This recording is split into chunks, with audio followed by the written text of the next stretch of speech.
biri burada oturar, biri orada oturar ya da biri orada oturar, biri orada oturar. Ne fark var ki? Elə? Mən də yanlarında. Sən də oturacaqsan? Sən niyə ki, Aysu olmaz? Deyirəm, qoy cavanlar özləri otursunlar. Bir-iki kəlmə söhbət eləsinlər, hə? Hə? Yox. Ağ eləmə, ağ eləmə. Sonra gədə deyəcək ki, qız ilə öz başınadır. Nə vaxt istəsəm ondan oturub söhbət eləyə bilərəm. Qoy bilsin ki, baz burudda ailəyik də, bizim qızımıza oturub yanında söhbət eləyə bilməz. Ağlıma gəlməyib heç o. Alıb aparandan sonra, nişanı, nə bilim, kəbini olandan sonra istəyirsə hərdən gecə, gecədən səhərə söhbət eləsin. Hə, yaxşıdır mı? Düz deyirsən, hə, düz. İndi qız anasısan, ey? Söyüncək olma. Ged əl-ayağa qala. Yeri. Düzdür. Hə, yaxşı da sevincək olma. Yaxşı. Su içərsən. Həm düş aşağıda su iç. Həm də bir o içəri girəndə deyir ki, ev sahibəsinin səliqə səhmanı dəhlizdən bilinər. Git bir qəşəngcəni oralara bir belə bax. Hər yeri səliqəyə sal ki, ayıbda da evə gələn olacaq. Yaxşı.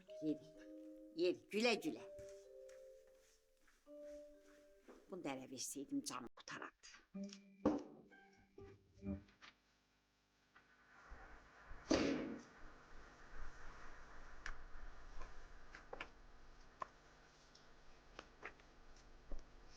Üşümürsən, soyuq deyil. Yox, ana. Hara gedək? Belə gedək yuxarı gəzməyə. Yaxşı. Bu qızın mənlə nə işi ola bilər? Ana.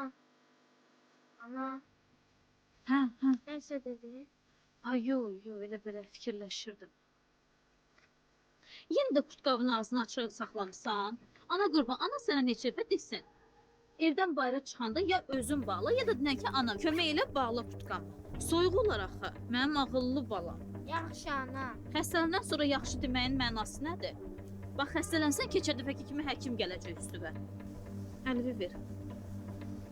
Hara gedək? Gəl belə gedək. Yaxşı, ana. Keç. Çox sağ ol. Keç ay bala, keç. Utanıb eləmə, sən niyə utanırsan? Birinci dəfə deyil ki. Keç otur. Ay sağ ol. Utanıb eləmə, bax heç sıxılıb eləmə. Həmişə gəldiyin, həmişə deyəndə ki, gəlmisən də yəni bu evə. Bala, xoş gəlmisən. Çox sağ ol. Nətərsən? Yaxşıyam. Yaxşısan mı? Allaha şükür. Anangil nətər? Yaxşıdırlar, salam duaları var. Hə, salam göndərən də sağ olsun, yetirən də sağ olsun. Çox sağ ol. Hə, laf yaxşı, maşallah yaxşı görünürsən. Hə. Ana Aysu. Aysu otağındadır, indi bir dəqiqə çağıraram gələ. Aysu, gör kim gəlir. Utanma. Özüm buradayam. Gəl çıx. Aysu gələcək. Hə, biraz diri baş ol. Hə, çağırdım gəlir indi Aysu, hə, gəlir. Aferin. İşi yaxşıdır. Bir. Ne de az.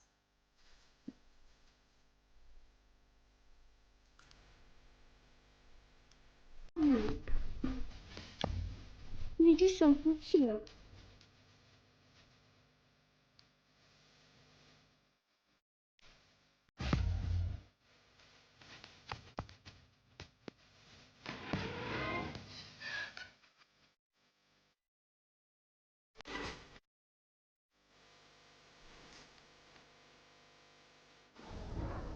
Bu nə deməkdir? Aysu, bu nə görkəmdir Aysu? Həmişəki halımdır da.